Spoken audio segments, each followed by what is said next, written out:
Welcome to the Stanford Women's Health podcast series. I'm Dr. Sharon Hung, Director of Women's Health for the Primary Care and Population Health Department at Stanford.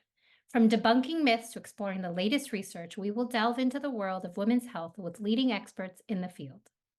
Today, I'm joined by Dr. Leah Millheiser. She's a clinical professor of obstetrics and gynecology at Stanford University, and she specializes in menopausal and female sexual health. She received her medical degree at Feinberg School of Medicine and completed her residency training at Stanford University. She currently serves as the director for Stanford Hospital's Female Sexual Medicine program. She's truly a pioneer in the field, and I'm honored to speak to her today as she's had numerous publications on this topic and has been awarded the American College of Gynecology Research Award in Female Sexual Dysfunction. Thank you so much for being here, Dr. Millheiser.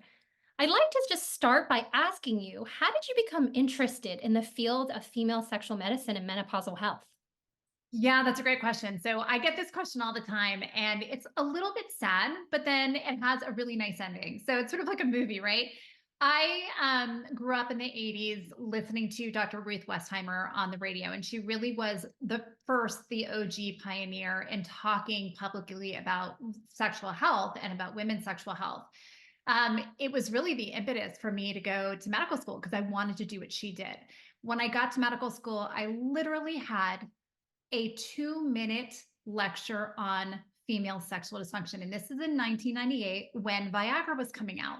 So it was at a time where we were all talking about this pill that was going to revolutionize sex for men. And what no one was thinking about was these men who were really postmenopausal, right? They were 50 and above for the most part. No one was thinking about their female age match partners and what they were going through. And at the time, they were postmenopausal, experiencing vaginal dryness, experiencing low libido, and there were no solutions.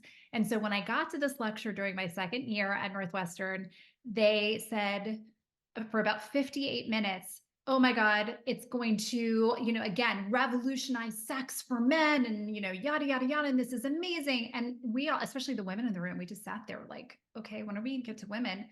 And there were 2 minutes on women. And it was most female sexual disorders are psychological in nature. And literally, the professor said, oftentimes I, explain to my patients it's important to relax. It's important to maybe have a glass of wine, if need be, send them to a sex therapist. And I said, this can't be it.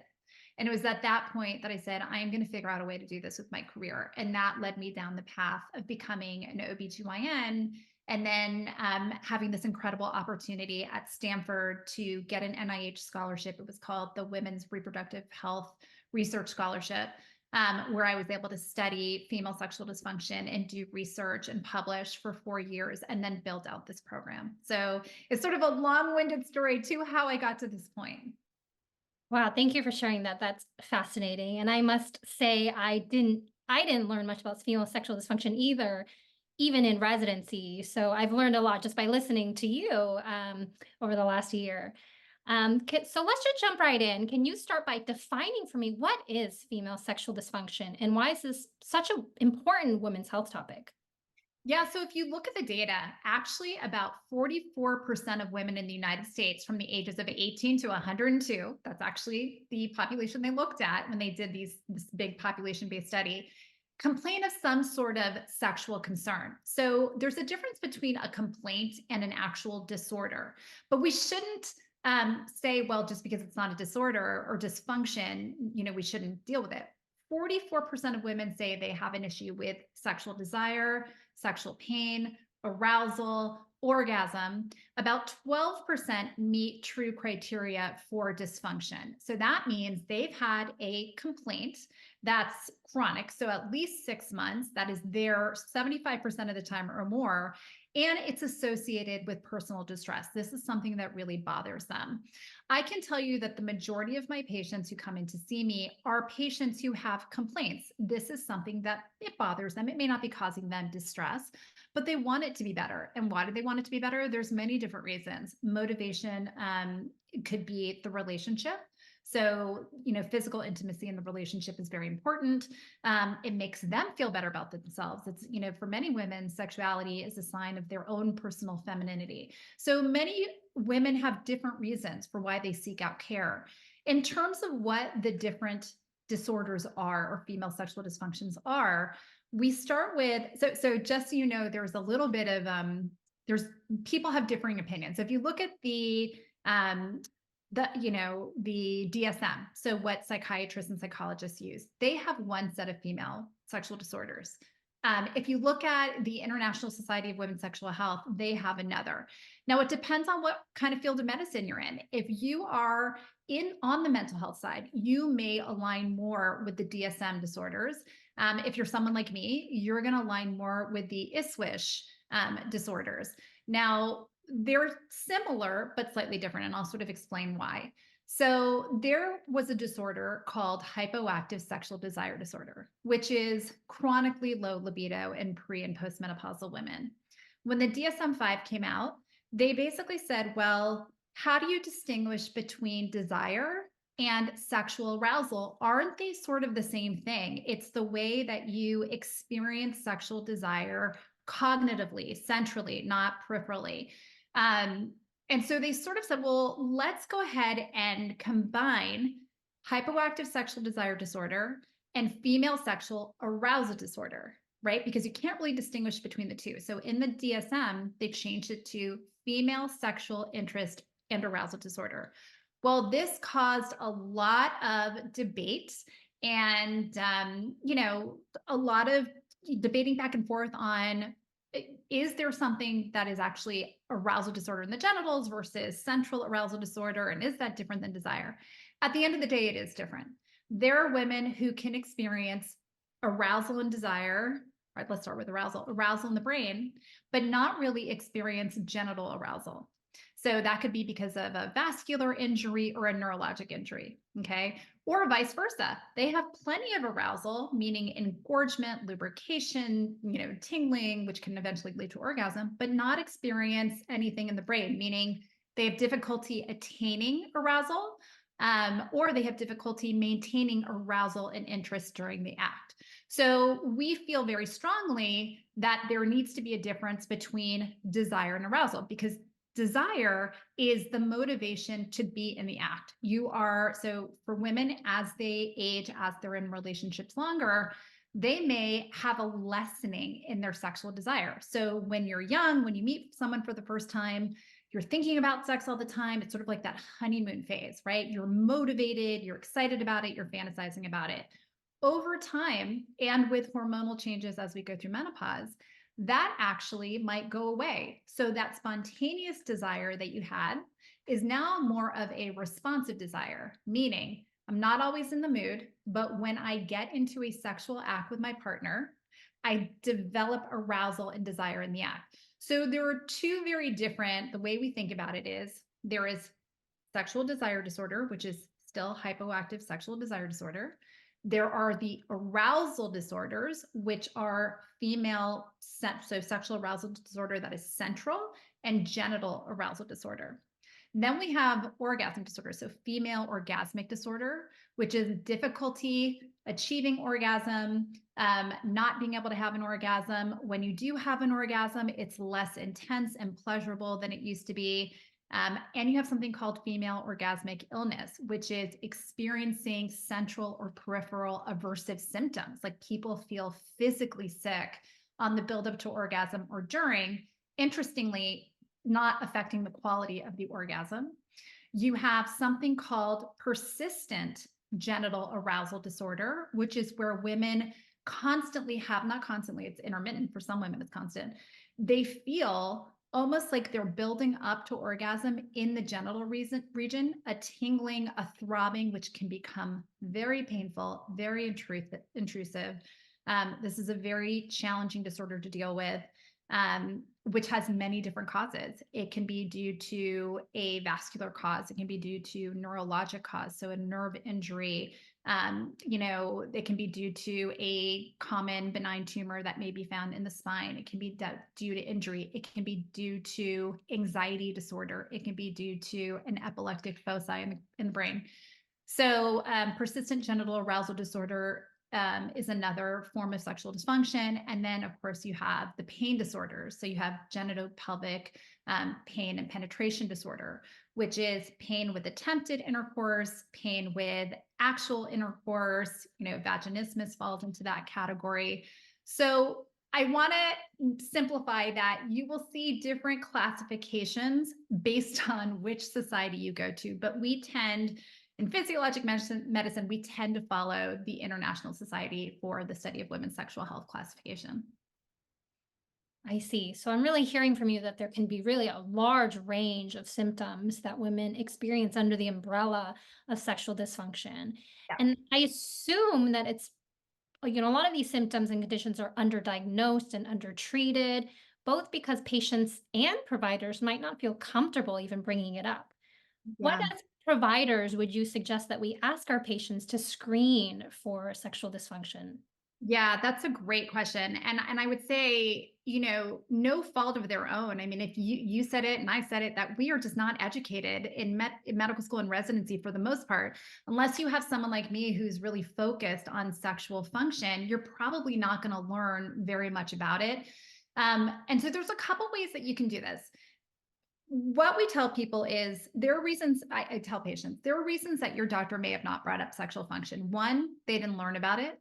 Two, there are limited treatments available. So sometimes, physicians say, well, if there's nothing that I can do to treat it, maybe I'm not going to bring it up. And three is I am so afraid of opening the floodgates, right? If I ask a patient about a female sexual concern, I only have 9 to 12 minutes to get through what I need to get through, for their annual visit or for whatever they're seeing me for. And I'm just afraid I'm not going to have enough time. And I don't want them to feel like their concern is not valid. And so here's what I tell my colleagues to do. As part of your intake, as you're talking to the patient, your history taking, what you want to say to them is, hey, Miss Jones, I see that you've gone through menopause. Did you know that it is really common for women who go through menopause to experience concerns about sexual function? It could be low desire, it could be painful intercourse. Is there anything today that you may be experiencing related to your sexual function that is of concern to you? So now you're doing two things. One, you are allowing them, you're giving them sort of this justification as to why it's okay to talk about it. You're normalizing that, hey, it's very common in women in your age group. And then they can choose to say, well, actually, as a matter of fact, I have been having painful intercourse ever since I went through menopause. You can either choose to address that in the visit. So as the provider, you can say, you know what, let's talk about it and let's do an exam specifically taking a look at the, vaginal mucosa and the vulva and see what's going on. There's many different causes to sexual pain. Or you can say, you know what, that is really important. We don't have enough time today to talk about it, but I'd love to see you back in the next couple of weeks where we focus specifically on that. Now, let's say you as a provider don't treat sexual dysfunction at all, then make sure you have someone in your community, in your health system, in your academic, facility where they do specialize in sexual function. There's somebody like me in most academic medical centers and a lot of these bigger health systems. So find somebody in your community who you've identified as the sexual medicine practitioner. Great. Thank you for that. And you gave an example of a woman who who was undergoing menopause. And I think, many women do assume that, decreased libido, pain during sex, vaginal dryness are just normal consequences of aging and menopause that they kind of have to deal with. So how does sexual response differ as women age? What's normal, what's not as they're going through menopause? Yeah, so let's start with the fact that sexual function in women, just general, and this is at any age, is affected by many different factors, right? So we have this terminology called sexual plasticity, and women tend to display more sexual plasticity than men do. That just means that women's sexual function is very impacted by all of the stressors that are affecting women at any time in their life. So premenopausal women and postmenopausal women do experience, I mean, they all can experience any of those disorders that we talked about or concerns, but they tend to become more prevalent as a woman goes through the menopause transition. So that can be leading up to and after. We know that a woman's testosterone really starts to drop in her 40s. It's starting to drop in her, early 30s, late 20s, but really drops off in her 40s. And that's where women come in and start to say, I've noticed that my libido just isn't the same. And now we look at that woman who's in her early 40s, excuse me. And, in the Bay Area, we have women who many times have chosen to wait until their 30s, mid 30s to late 30s to have kids. So they're now in their mid 40s. They've got young kids at home. They've got the stress of being a working parent, having young children, taking care of the family, being, maybe being a wife, being a partner, all of these different stressors that come into her life. Maybe she has a medical condition that she's on certain medications that affect her sexual function, of which there are many. The list is exhaustive. So as a provider of women's sexual health, I have to look at, I call myself a gynecologist because I'm like, I've got to look at what are the psychosocial stressors that are going on? What are the marital factors that are going on? So I'm asking, tell me about the relationship. Are there any issues in the relationship that may be impacting libido? Because that's something that we would want to stabilize first and see if the sexual function gets better. What are the other stressors, job related, financial related, because we want to get those under control. Then we look at hormonal profiles. So where are they in the menopause transition? So if they're perimenopausal, we know their estrogen is going to be low, their free testosterone or total testosterone is going to be low. And there's a very good chance that that is contributing to that sudden noticeable drop in sexual desire. And then with the lower estrogen, you've got the vaginal dryness and the genitourinary syndrome of menopause. So you've got dryness, you've got pain during intercourse, you've got difficulty achieving orgasm. These are all the common things that women complain about. Now, you said something that I hear this from my colleagues all the time. And I actually years ago had a colleague say to me, Leah, you treat all these women, you see all these women who have sexual dysfunction and they want their sex lives to be better after they go through menopause. I think it's just your body and its evolution, and it's just telling us we are not supposed to have sex anymore. Now, the reason that it's really important to talk about this is because, listen, women today, they are working, they're in the C-suite in their companies, they are working parents, they are, keeping up with the guys, and a part of that is they want to maintain their sexual function. Women are not going down without a fight. They know it's important for themselves. They know it's important for the relationship. And this goes back to evolution, actually, because if you think back to hundreds of thousands of years ago, why did women go through menopause in the first place? Well, there's something called the grandmother theory, right? Which many of us believe to be the case, where at some point, mothers were having children over and over until they were, older moms, and were probably dying in childbirth. And if you die in childbirth, there's no one there to take care of the children and the grandchildren. And so it was a survival of the species kind of scenario. So if you can't have moms dying in childbirth and then the kids dropping off, because then all of a sudden it's going to affect population growth. And so that probably led to women evolving this ability to go through menopause so that they could stop having children and then take care of the successive generations so the species survives. Well, we're animals like any other. And so if you're no longer needing to procreate, why do you need a libido? Why do you need vaginal moisture and lubrication? And so there is this idea that once you go through menopause, it's like everything shuts down. We are an evolved species now, and we know that that does not need to be the case. We are living almost half our lives postmenopausal now. And so thriving and living our best life is important. And thankfully, medicine has caught up, not completely, so that women can continue to have sex comfortably after menopause, that they can continue to have orgasms, and that they can continue to have a libido. It may not be what it was before, but it is, we do have treatments for that. So I think it's very important that we normalize in our conversations with patients how incredibly important it is to maintain healthy sexual function after menopause. If a woman wants to, not all women want to. Great, thank you. There's so much that you mentioned that I want to expand upon, but I'll start with you mentioned that as women undergo menopause, their testosterone drops, their estrogen levels drop.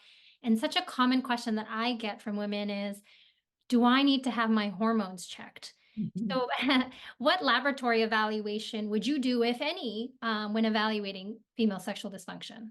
I get that question every day. And the answer is none, really none. I mean, it depends. So there are two different camps here, right? And so when a woman comes in and she says, I'm experiencing these symptoms, and she is talking about, let's say she's in her mid 40s and she has hot flashes, night sweats, she's not sleeping well, vaginal dryness, anxiety, mood swings, like she has it all. And she says, I think I need, and her periods are irregular. I think I need to get my hormones checked. My my question to her is, I sort of justify this with, or I introduce it with, I understand this is a really, it's a scary phase that you're going through. It's anxiety, completely anxiety provoking. We don't, as women, recognize our bodies. It's almost as if it feels like our bodies are turning on us. Like, why am I gaining weight? Why am I, feeling the way that I'm feeling? We know why that's happening for the most part. I mean, sometimes we have to think about, is this a depression issue? Is this a thyroid issue? But for the most part, it's a menopause issue. Following a blood level. So if that woman comes in with all those symptoms and I check her blood, her testosterone is going to be low. So, on the very low side, her free testosterone is going to be low. Her estradiol level is probably going to be, 40 or less, probably less than that. What does that tell me? It doesn't tell me anything. I'm not treating a number. I'm treating her symptoms. And so when I say there's two camps, the FDA approved, excuse me, the Menopause Society recommended, the ACOG recommended is that we don't follow labs. There is one situation where I would, but not in the one I'm describing. We treat a woman based on her symptoms, whether, that's with birth control pills for women early in menopause or menopausal hormone therapy. If a woman is not responding to, let's say I put a woman on the highest dose of hormones and she's really not responding with any of her symptoms, I might check a level, especially if she's on transdermal estrogen, just to see if her body is absorbing it and she's responding appropriately. But really, that would be the only case. So we don't, so the short answer is, if you're following sort of Menopause Society guidelines, you're not treating to a number. And you can assume that her levels are going to be low. There's a caveat to that, which is if you're putting a woman on testosterone therapy for the treatment of postmenopausal hypoactive sexual desire disorder, so chronically low libido. Testosterone therapy is off label. It is not FDA approved for use in women, but it is the endorsed treatment for postmenopausal women because we don't have an FDA approved treatment for chronically low libido. You would be following testosterone levels, not to figure out how much testosterone to give her, but to make sure over time with use of the medication, she is staying in the physiologic range. You don't want her becoming super physiologic. So that is the only time I'm following testosterone levels. There is a camp of doctors who do, or providers who do, something called compounded bioidentical hormone therapy, which is sort of this designer hormone therapy, which is not guideline driven. Actually, ACOG and the Menopause Society and the Endocrine Society have all spoken out against doing compounded bioidentical for many reasons, but they base their dosing off of salivary levels, blood levels, which are not entirely accurate. Those can fluctuate throughout the day. So the short answer is no, I don't follow levels. And I explain that to patients. Like, we know you're going to be low. So what would be the point? And it doesn't determine how much hormone I'm going to put you on. I see. Good to know. And so when you're starting women on testosterone replacement, and I know you mentioned that it's off label, is there a specific dose or formulation that you would use? I assume it's different than the doses we would prescribe in men. Yes. So women use 1/10 of the male dose. So it's interesting. The data that we have on testosterone, there's about really 5 years of data. There's a meta-analysis which kind of goes over this 5 years of data that we have.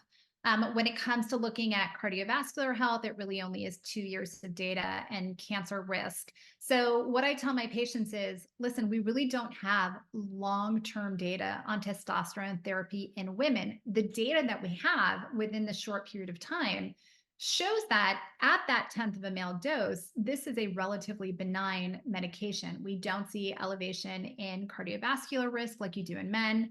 You don't see the increased risk of breast cancer, but again, that is in a shorter sort of observation period in the research. We don't see impact on the liver. The recommendation is to give it transdermally.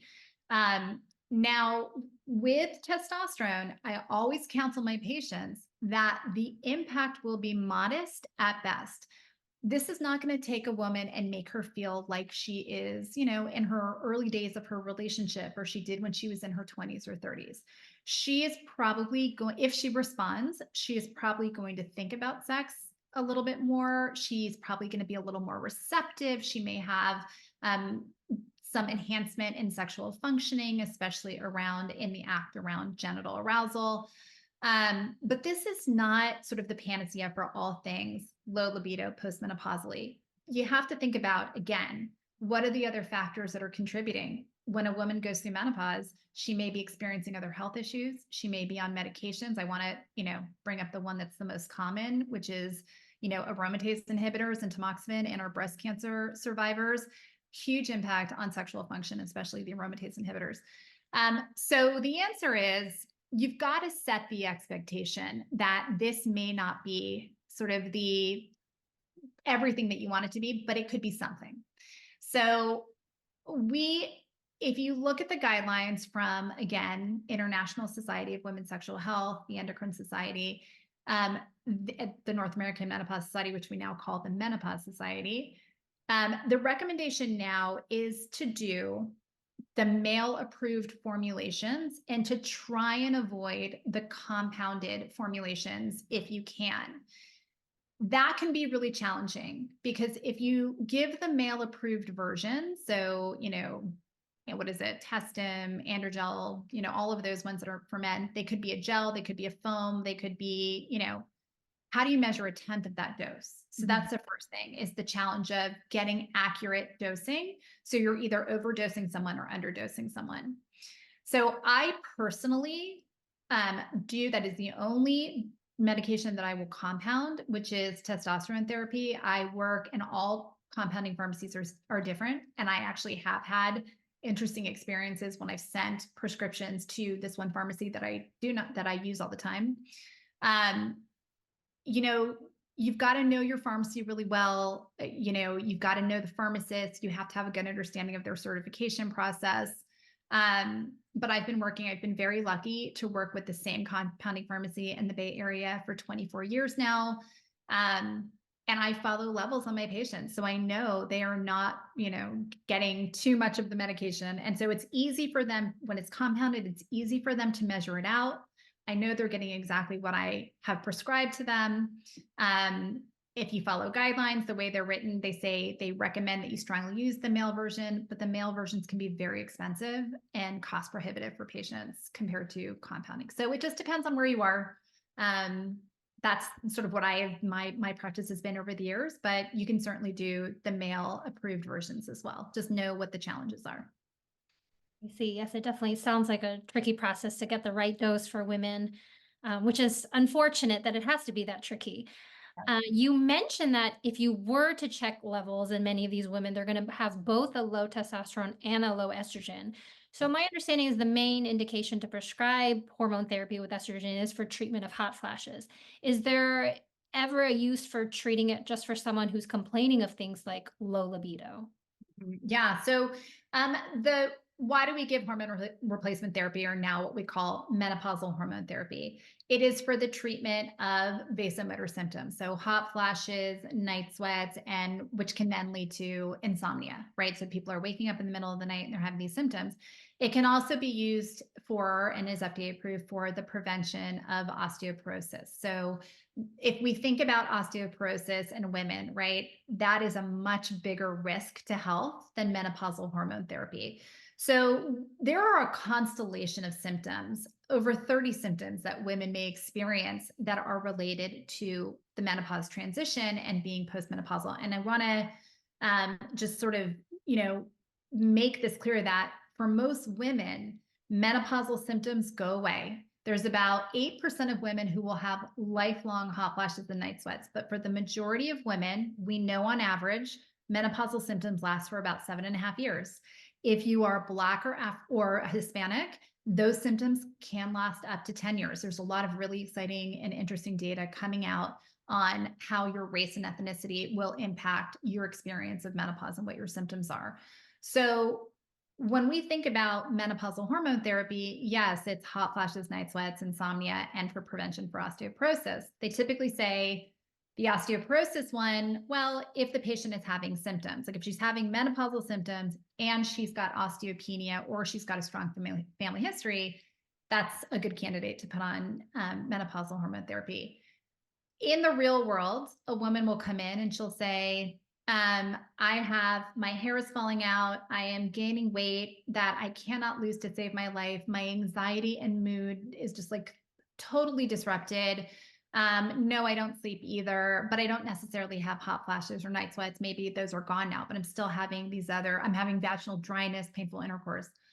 So we really have to look at this patient and say, okay, what is your age? Are you within 10 years of the menopause transition? Are you younger than 60? And do you have these constellation of symptoms? Maybe they're not hot flash, night sweat, osteopenia, or concern for osteoporosis, but they are these other things we talked about. Then most 9 times out of 10, you're going to start them on hormone therapy if they are an appropriate candidate, because all of these other symptoms are highly disruptive to a woman's life. The weight gain is the number one reason women often will seek me out and say, I can't get rid of this 10 pounds. It's around my midsection. The other thing we think about is, menopause is a state of metabolic disruption. And so what happens after women go through the menopause transition? Obviously, the loss of bone mass. Between the age of 45 and 55, women are losing the majority of their bone. I mean, that is really the fastest loss of bone is during that time. We know that the risk of type 2 diabetes goes up. So we have increased insulin resistance, increased risk for cardiovascular disease. So that's something that we have to think about. And menopausal hormone therapy reduces that risk because it's decreasing insulin resistance. We know that if you're younger than 60, if you're within 10 years of menopause and you go on hormone therapy, you're actually getting a cardioprotective benefit. So there's a lot of benefits to being on hormone therapy. I think of it as being health promoting in the right patients. It has to be the right candidate. But I think we need to move away from hot flushes, night sweats, leading to insomnia. We really need to look at this woman holistically and say, these are all symptoms that are, related to decrease in estrogen, decrease in testosterone. Now, the low libido issue, generally, you're going to treat that, you're going to have a conversation with your patient that this is off label, but if it's bothersome and it's chronic, you're going to address that potentially with testosterone therapy, which is the endorsed treatment of choice in that population. If the woman's low libido is related to painful intercourse, right? She's gone through menopause and now she has painful intercourse. That painful intercourse makes her avoidant of sexual activity and she's got a low libido as a result. You're going to treat that problem first. So you're going to treat the vaginal dryness, painful intercourse. And that can be done with vaginal estrogen. Vaginal estrogen, not systemic, is actually the treatment of choice for genitourinary syndrome of menopause, which includes painful intercourse, vaginal dryness, frequent UTI, incontinence, vulvovaginal irritation, all of those things. When you're using vaginal estrogen for these symptoms, do you have a preferred formulation? I'm often overwhelmed by the options of suppositories, tablets, creams. Yeah, there are so many. You've got to talk to your patient about what their lifestyle is. So the creams can be a little bit messy, right? So I actually have my beliefs about this, which are, if you have a patient who has vaginal dryness, but she also has vulvar irritation, vulvar dryness, there's two ways you can approach it. So I oftentimes will say, hey, let's start with a cream. Now, with the cream, I always warn my patients the next morning, the next day, you're going to have discharge. Wear a panty liner. But that may be more effective for that irritation, for that dryness on the outside. If a patient doesn't really complain about that, they're more like, oh, it's just vaginal dryness and painful intercourse. I don't really have any kind of discomfort or irritation around the opening. Then I'm going to probably start with a vaginal tablet. They tend to just be a little bit less messy. Sometimes you can still have a discharge, or I might go with a vaginal insert like Imvexi, which is in a coconut oil base. You can still have a little discharge, but that's the one that actually dissolves the fastest. So Imvexi is a little squishy. It looks like a little, just an insert, it's a little pink insert. You put it in with your finger. There's no applicator. Women like that because they think about the environment. With the tablets, there are plastic, single-use plastic applicators that they have to keep throwing away. They don't like doing that to the environment. So I would say if you're somebody who has a very active life, right? You're always on the go. Maybe you don't want to be wearing a liner all the time and you're not worried about discharge. You might want to go with Imvexi, or you might want to go with the Vagifem or Uvifem, which is the vaginal estradiol tablet. The nice thing about Imvexi, which is the coconut oil base, it dissolves in less than an hour. It comes in a 4 microgram and a 10 microgram dose. So if you've got a breast cancer survivor or you have a endometrial cancer survivor and you want them on the lowest form of vaginal estrogen, you've got some options there. The tablet only comes in 10 microgram. The ring is dose-wise, it's somewhere between the 10 microgram pill and that 4 microgram insert. It stays in the vagina for 3 months at a time. I like that one for women who really don't want to be bothered by doing a medicine all the time, or somebody who's not sexually active. Maybe they need vaginal estrogen for all of those other symptoms that come with genitourinary syndrome of menopause. I tend to find that for sexual function, it does not work as well as the tablets, the inserts, or the creams. So that's sort of how I think about it. And then there's Intrarosa, which is a non-estrogen treatment for painful intercourse due to vaginal atrophy. So that's a vaginal DHEA. It does convert to estrogen intracellularly. So even though they say it's not estrogen, it does convert a little bit to estrogen in the cells. So that is another option as well. If you have a patient who does not have menopausal symptoms, but she has vaginal dryness and all those other symptoms, put her on vaginal estrogen. Even if she is a breast cancer survivor, talk to her oncologist. There are guidelines of putting breast cancer survivors on vaginal estrogen as a second-line agent. They've already tried non-hormonal and it didn't work. But if you've got those patients who are on aromatase inhibitors or aromatase inhibitors plus Lupron, which we see a lot in younger women, their vaginas are like the Sahara Desert. I mean, they have severe dryness, severe pain. Doing something non-hormonal oftentimes isn't enough. And so always be considering your vaginal estrogen in those patients as well.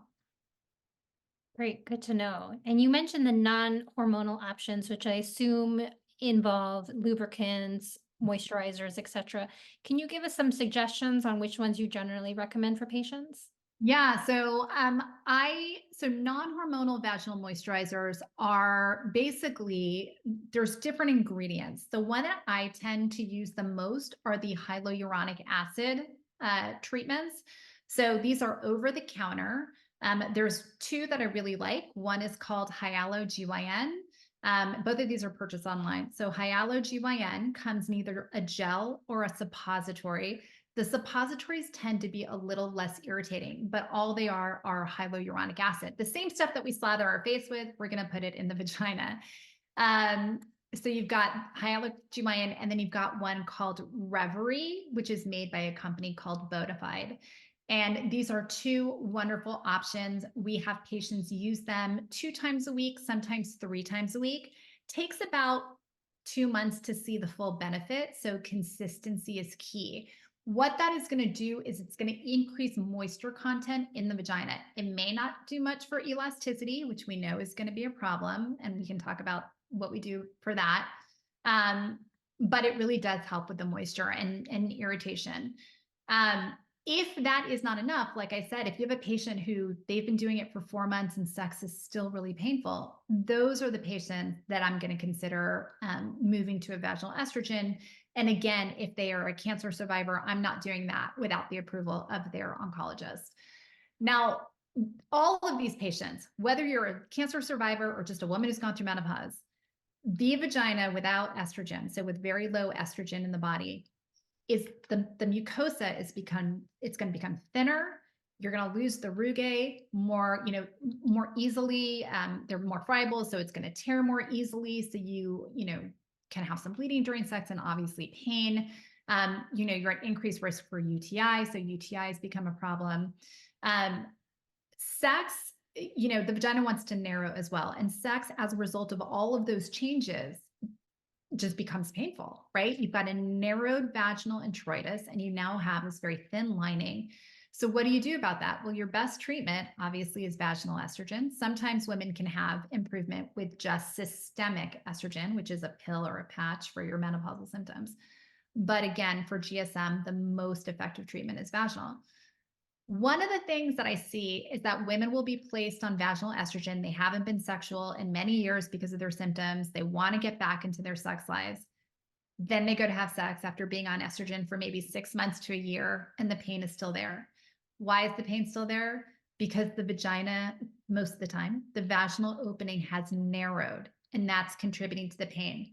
So almost all of my patients who are postmenopausal go home with a prescription, quote, prescription for dilator therapy. So it is their home-based physical therapy.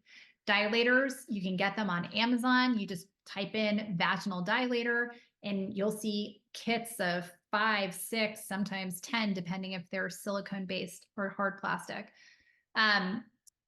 Vaginal dilators are really important because they can help stretch the vaginal introitus back to its sort of healthy size. So there are two things that contribute to pain during sex: the size of the vagina, so vaginal caliber, so width of the vagina, as well as the dryness that we talked about earlier. So you have to address both. And I usually tell my patients, use the dilator starting with the smallest one, 5 days a week for 20 minutes. And I'm going to actually show with my fingers where, if this is the vagina and this is the dilator, they're going to lay down. So they need to have some privacy for about 20 minutes. And they're going to put a silicone-based lubricant, if they're using a plastic dilator, and they're going to pass it through the vaginal introitus. If it only goes in that far the first time and they feel discomfort, they're just going to let it sit there. The next day, they may want to try a millimeter more. So eventually, they're going to be able to start using that small one pretty effectively. They go to the next size. So you're working your way up to the largest size, or I always say one size larger than your partner. So vaginal dilators are really important. I also tell women 5 minutes before sex, like, put the dilator in, just let things stretch out. If you're not having sex at least 1 to 2 times a week, use your dilator for maintenance for 5 minutes during, 1 to 2 times a week. The other thing that's non-hormonal and really important is what kind of lubricant you're using. So after menopause, lubricant becomes incredibly important because you need to bring back that lubricity to decrease the friction. Water-based lubricants, which are your most common, your least expensive on the market, oftentimes are not enough. They dry up very quickly, especially in a postmenopausal woman. So we recommend silicone-based lubricants or natural oils. Silicone-based lubricants are wonderful because it almost has the consistency of a massage oil. They last longer, decrease friction more. They are a little bit harder to wash off the body, but people don't seem to complain. You can actually use it in water. So if you want to have sexual activity in water, you can use the silicone base. The natural oils like coconut oil, olive oil, whatever oil you want to use, you cannot use those with latex items. So if you're using latex items for safe sex, do not use a natural oil. You can use the silicone based. So I always tell people, try out different things, find what's best for you. And then the third thing I would say about this is I always love the opportunity to talk with clinicians because I'm like, I am trying to give you all the information. You can pass this on to your patients and they are going to be so happy because no one is telling them to do this. And this really makes a difference. Women and sexual devices. So as women go through the menopause transition, because of the decreased blood flow to the genitalia, which happens with the loss of estrogen, And because of a slowing down of nerve conductivity that also happens with the loss of estrogen, what you end up having is difficulty achieving orgasm. So a woman will say, it used to take me 5 minutes, now it takes me 15 to 20. Or they don't have orgasms at all. Or when they have the orgasm, it is very weak in intensity. And that can be really distressing. Sex toys, aka a vibrator, they become a woman's best friend after the menopause transition. And I tell people to think about it as novelty. You're bringing something fun into the bedroom, doing it for yourself and for your partner. Women worry that male partners may be intimidated by a sex toy like a vibrator. If you look at the research, and actually research has been done on this, men are not intimidated and female partners are not intimidated by use of a vibrator. It actually enhances sexual function. So there is a newer vibrator on the market that postmenopausal women are grabbing more and more, and you can get them on Amazon. They are called clitoral stimulators, and they are almost like it looks like a little suction cup that goes over the clitoris. And the reason it works so well is that I believe it is activating the dorsal nerve of the clitoris a little bit more directly than what you would see with the traditional wands that women use. Keeping in mind that not all women have orgasms through just clitoral stimulation, but for those women who do, and that is the majority, purchasing or investing in a clitoral stimulator, they come in all price ranges, but there's one on Amazon that's called, and I'm so sorry I did not come up with this name. It's called the Satisfyer, F-Y-E-R, not F-I-R-E-R. The Satisfyer is it's a knockoff of something called, and again, I didn't come up with this name, the Womanizer. The Womanizer is the OG clitoral stimulator. There is some unpublished research that some colleagues of mine did, which shows that for pre and postmenopausal women, it can decrease time to reaching orgasm, and for some women, reverse anorgasmia. So lubricants, either estrogen or a non-hormonal vaginal moisturizer, dilators, and in many cases, a vibrator, very, very important for sexual function in the peri and postmenopausal woman. Thank you for sharing these different tools that we can tell our patients more about. I've had patients use vaginal dilators after things like a hysterectomy for cancer treatment. So it's nice to be able to learn more about where I can tell them to get it and how to use it. Yeah. I want to make one comment about hysterectomy and orgasm. So there are women who experience something called an A-spot orgasm. They've actually named all of these. It's the anterior fornix orgasm. All that means is women who experience orgasm with deep penetration, and that's because of stimulation of the vagus nerve. So it's not the majority, it's the minority who will say, I only have orgasm with deep penetration.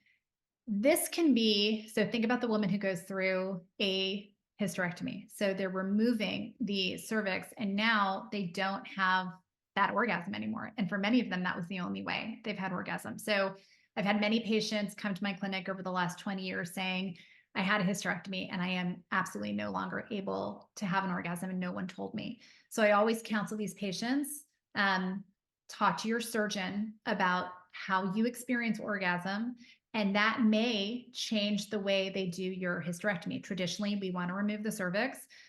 We don't always have to, especially in those patients who are not at risk for cervical cancer, have never had an abnormal pap smear, have never been tested positive for HPV.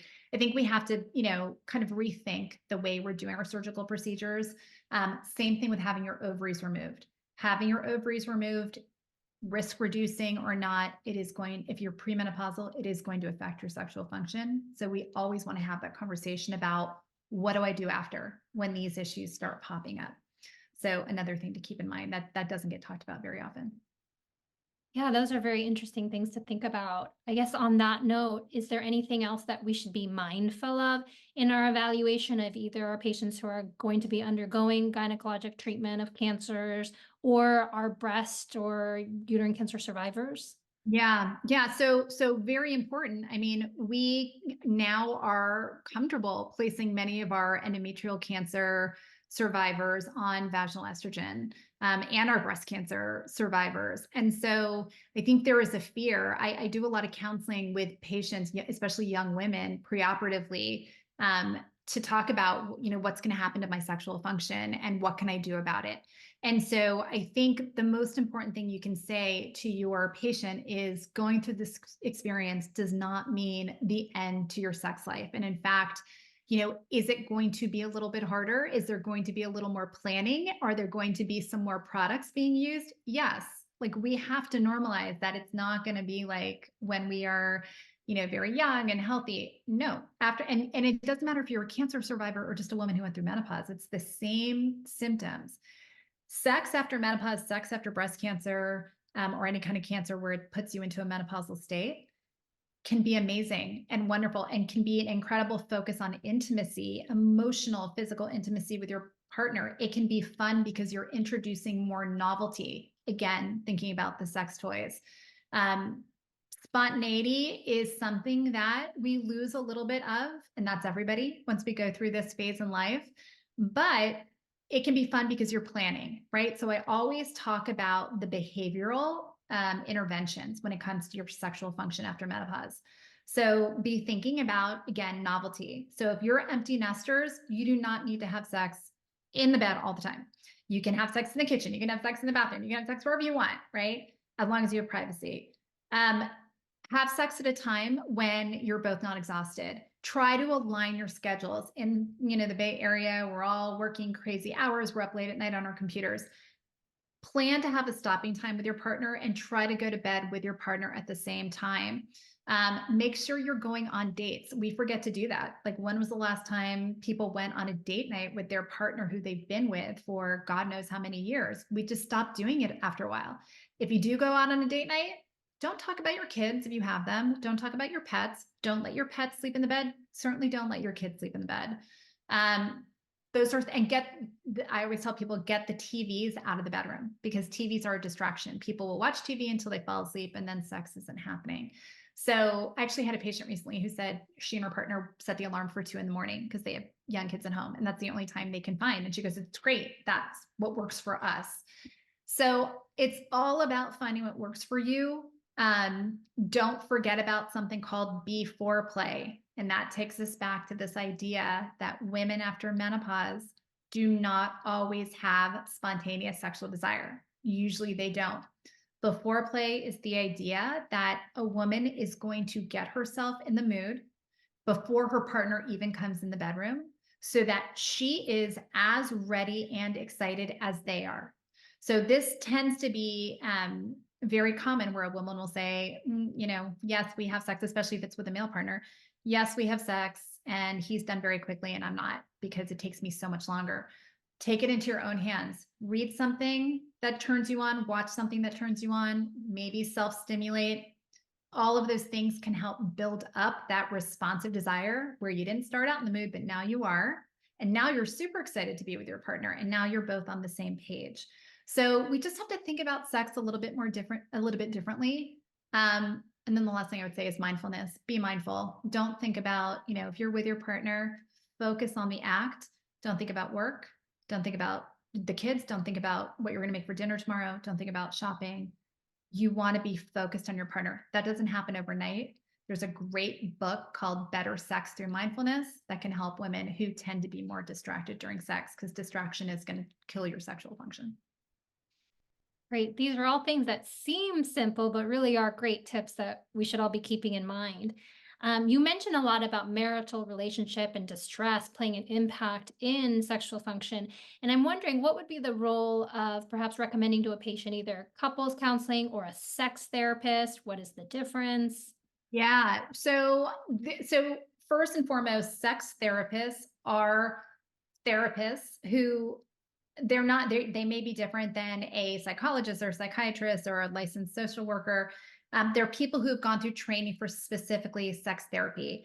A lot of my patients worry that this is similar to a sex surrogate. Sex surrogacy is a very rare thing where you're actually engaging in sexual activity in order to seek care. This is different. Sex therapists are focused on a sexual complaint. They do an intake just like any psychologist or psychiatrist or social worker would do. And then they're going to address that issue specifically with you or with you and your partner. If there is some sort of mental health issue going on that is not stabilized, they're going to want you to get that stabilized first with a therapist and then come back to them. So the patients who I'm going to send to a sex therapist is a couple who isn't necessarily they just don't have that intimacy connection anymore. They've broken that connection because maybe there have been issues in the relationship, marital discord where sex just stopped, or distrust issues, and sometimes they're going to need marital therapy before they need sex therapy. But sex therapy is really important for that couple that has lost physical intimacy and is finding difficulty becoming intimate again. It's very hard to just jump right back into bed if you haven't been physically intimate for years for many patients. So that is a really good option for sex therapy. If there is distrust, discord, marital conflict, sex, and they're not having sex, don't send them to a sex therapist, send them to a marital therapist. Oftentimes women, so if a woman comes to me and says, I just don't know anything about sexual activity or arousal or, how to get myself in the mood, how to get, how to be with my partner. I'm just not educated. I'm going to send her to a sex therapist to become educated on that. So there's different reasons, but sex therapists really are to address the sexual function problem, not the marital discord because they're not having sex or, like we discussed earlier. And any tips for our audience on how to find a sex therapist for their patient? Yeah, so the certification process for a sex therapist is different than it is for psychologists or, obviously psychiatrists or social workers. There isn't, anybody can hang a shingle and say they're a sex therapist. Anyone can. The ASECT, which is the American, I think, Association for Sex Counselors, Sex Educators, Sex Therapists, created a certification process. So when sex therapists go through the ASECT certification process, then they can say that they are ASECT certified. That is who I would want my patient to find. Also going through the STAR, so Society for Sex Therapy and Research. That's another society for sex educators, sex counselors, sex researchers. And so I would either go to StarNet or I would go to asect.org and I would look for, it'll have a find a provider section, and you can find a certified sex therapist. I would not just go to anyone who hangs a sign on their door that says they're a sex therapist. Okay, good to know. And it sounds like when treating female sexual dysfunction, it's often this collaborative approach between multiple therapists, as well as the provider. When would you refer to a pelvic floor physical therapist? Yeah, so pelvic floor physical therapists are incredibly important to someone like me who is seeing women who have genital pelvic pain and penetration disorders. So they have many pelvic floor physical therapists work with, patients who have pelvic pain due to endometriosis. They may have incontinence and pelvic floor disorders. For my field specifically, these are women who have painful intercourse, vaginismus, who really have a disruption or a dysfunctional pelvic floor. It's a result of whatever, it could be a result of anxiety. It could be a result of whatever pain is happening at the vulva or with penetration. But as a result, they have this dysfunctional pelvic floor. And so that's when I am tending to send a patient out. Oftentimes, I will try to treat them first with sort of all of my tools. And if they are not improving and I cannot get control with them of their pelvic floor, I'm going to send them to a pelvic floor physical therapist. So everyone should identify pelvic floor physical therapists in their community. Again, these are physical therapists who have a specialty training in the pelvic floor, and they actually have their own society where you can go and find, a pelvic floor physical therapist in your region. But they are very important. And I use them all the time with my vaginismus patients and just sexual pain disorder patients. And what can we be telling patients when we're sending them to a pelvic floor physical therapist in terms of what to expect? I think a lot of patients ask me, oh, Yeah. don't they just tell me to do Kegels? No, they don't. So I mean, they are actually working. It depends on what the issue is. They're working on the abdominal wall, right? So they're doing external work on the abdominal wall. They're also working inside the vagina, right? So they are actually the women will be lying on a bed that's similar to a gynecologist's bed, and obviously gloved fingers in the vagina, looking for trigger point areas and doing releases and teaching patients how to relax the pelvic floor.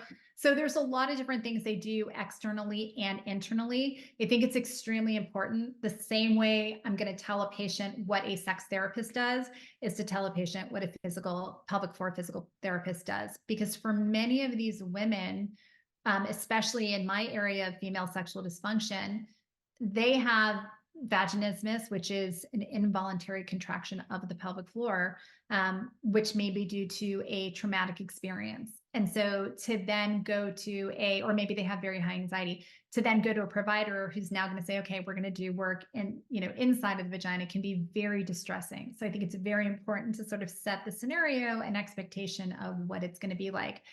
I can't even remember the last time a patient came back to me and said, oh, I didn't feel comfortable, or, that didn't feel right for me.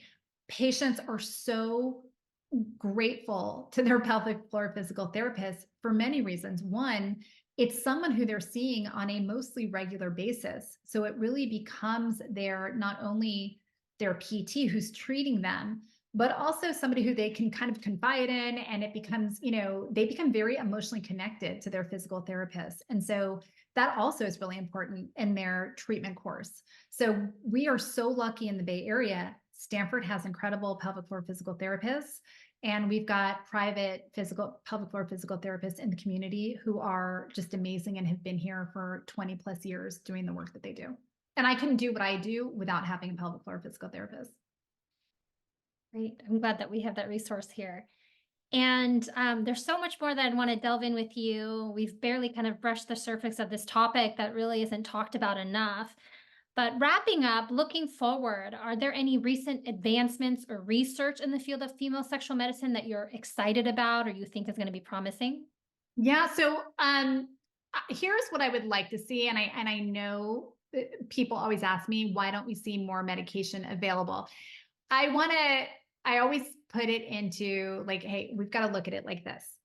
In 2004, we really didn't have any treatment for the most common female sexual disorders. Now we have several for the treatment of premenopausal low libido. We have Vyleesi and Addyi, which are two FDA-approved treatments for chronically low libido and premenopausal women.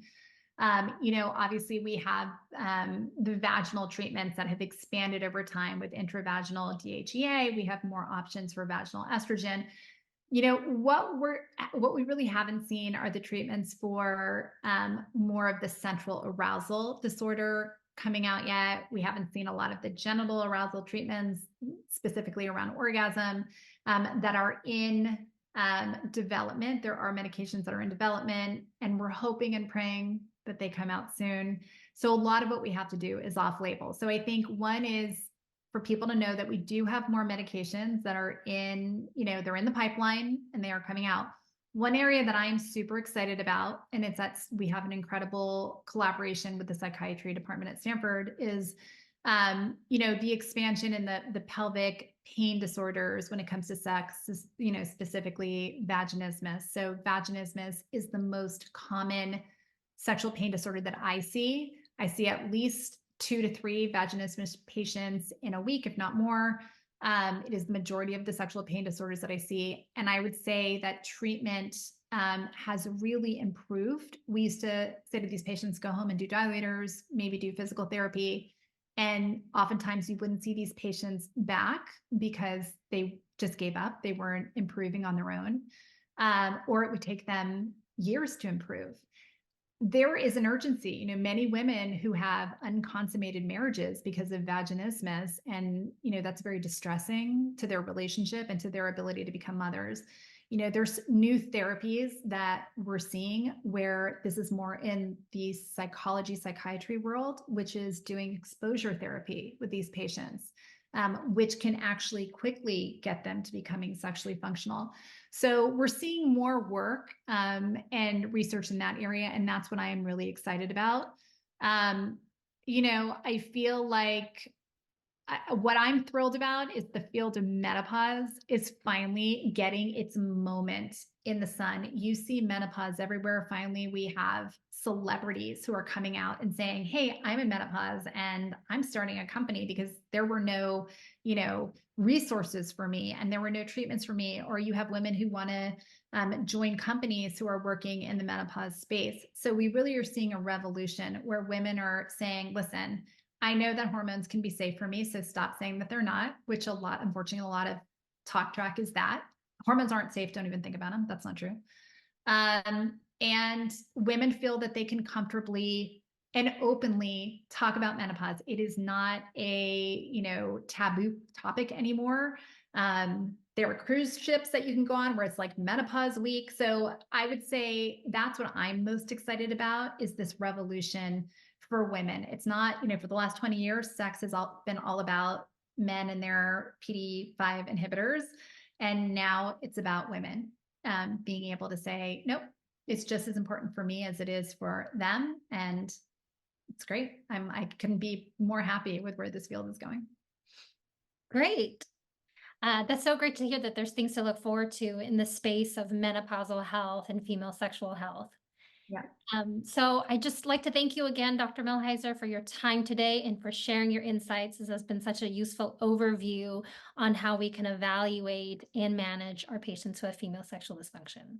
Thank you. I've loved talking about it, and thank you for making this again a more comfortable topic and educating clinicians. I think it's great.